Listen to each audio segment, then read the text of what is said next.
আসসালামু আলাইকুম। শুরু করছি কৃষি সংবাদ, সঙ্গে আছি আমি সামির হোসেন। এখনকার এই সংবাদ আয়োজন একই সঙ্গে চ্যানেল আইয়ের ইউটিউব চ্যানেল এবং চ্যানেল আইয়ের ওটিটি প্ল্যাটফর্ম আই স্ক্রিনে লাইভ স্ট্রিম হচ্ছে। সুনামগঞ্জের হাওরে বোরো ধানের আবাদ শুরু করেছেন কৃষক, তবে উঁচু জমিতে পানি না থাকায় সেচ সংকটে পড়ে বাড়তি টাকা খরচ করতে হচ্ছে। ফসলের ভালো দাম পেলে লাভের মুখ দেখবেন, এমনটাই আশা কৃষকের। সুনামগঞ্জ থেকে জাহাঙ্গীর আলমের তথ্যচিত্রে আল মুকসিদের রিপোর্ট।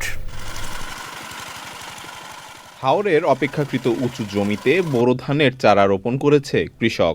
ভালো ফলনের আশায় জেলায় বেশিরভাগ কৃষক দেশি জাতের চারা ছাড়াও চাষ করেছে হাইব্রিড জাতের চারা। তবে হাওরের পানি শুকিয়ে যাওয়ায় উঁচু জমিগুলোতে দেখা দিয়েছে পানির সংকট। ফলে সেচ দিতে কৃষকদের গুনতে হচ্ছে বাড়তি টাকা। এখন পানি টানিরও সমস্যা।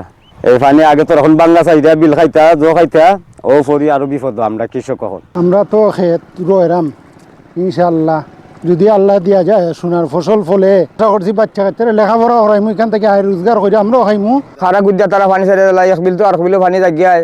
আমরা এই পানির সমস্যা তারা কইলা এতে তারা আমরা কথা মানে না। আমরা বিল খাইতে হইব, আগে 7 মাস আগে খাইতো তারা বিল। তোমরা জমিনগুলো বাঁচাইবা কিলা না বাঁচাইবা কিলা আমরা জানি না। পরিস্থিতি যদি আবহাওয়া বার্তা ভালো হয় তাহলে কেয়ারে 30 মণ দর ধান হবে। যদি আবহাওয়া বার্তা ভালো না হয় তাহলে ধানগুলো অনেক কিছু ঠান্ডা বা নষ্ট হয়ে যেতে পারে।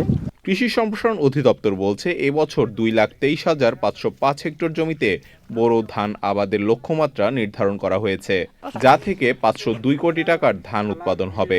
সুনামগঞ্জ জেলা হাওর অধ্যুষিত এলাকা। জেলায় প্রধান ফসল হচ্ছে বোরো। কৃষকরা বোরো আবাদে খুব আগ্রহী এবং বর্তমানে আবাদ শুরু হয়ে গেছে। আরও 4-5 দিন আগ থেকে কৃষকরা বড় আবাদ কার্যক্রম শুরু করেছে এবং বর্তমানে পুরোদমে বড় আবাদ কার্যক্রম চলছে। আশা করি আমরা আরো 15-20 দিনের মধ্যে আবাদ কার্যক্রম শেষ হয়ে যাবে। এখন পর্যন্ত সুনামগঞ্জের হাওরে 7,931 হেক্টর জমিতে আবাদ হয়েছে বোরো ধান। আল মুকসিদ, চ্যানেল আই। খাগড়াছড়িতে এরাবিকা জাতের কফির চাষ শুরু হয়েছে। ছোট ছোট অসংখ্য বাগানের পাশাপাশি গড়ে উঠেছে বেশ কিছু বাণিজ্যিক বাগান। পাশাপাশি কফির জাত উন্নয়নেও চলছে গবেষণা। খাগড়াছড়ি থেকে আজহার হীরার তথ্য ভিডিও চিত্রে আল মুকসিদের রিপোর্ট। কফি সারা বিশ্বে জনপ্রিয় পানীয়র মধ্যে অন্যতম। খাগড়াছড়ি, রাঙামাটি ও বান্দরবন সহ সারা দেশেই এখন চাষ হচ্ছে কফি। চাষাবাদ অত্যন্ত সহজ ও লাভ বেশি হওয়ায় দিন দিন কফি চাষের দিকে ঝুঁকছে পাহাড়ের কৃষক। 5,000 কফি গাছ আমরা এখানে রোপণ করছি, লাগাইছি। ফাঁকনাগুলো লই যাই আমরা শুকানে বিচিগুলো চাম্বাগুলো ফালা দিই। খুব সুন্দর ফলন আসছে আমার এখানে। এখন এগুলা প্রসেসিংয়ের জন্য কোনো মেশিন বা যন্ত্রপাতি বা প্রশিক্ষণ আমার কিছুই নেই।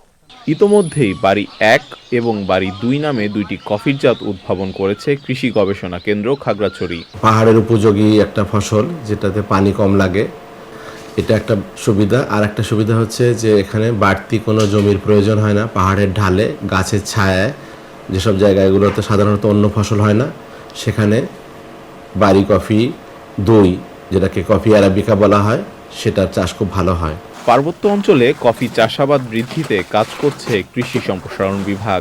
বর্তমানে 188 হেক্টর জমিতে কফির বাগান গড়ে উঠেছে, যেখান থেকে এবারে যে 0.5 টন করে ফলন আসা শুরু করছে।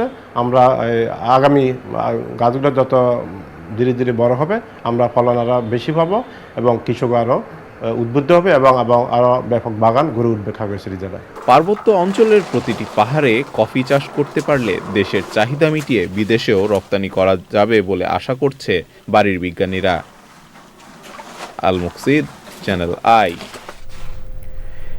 এখনকার সংবাদ এই পর্যন্ত। এতক্ষণ সাথে থাকার জন্য ধন্যবাদ সবাইকে।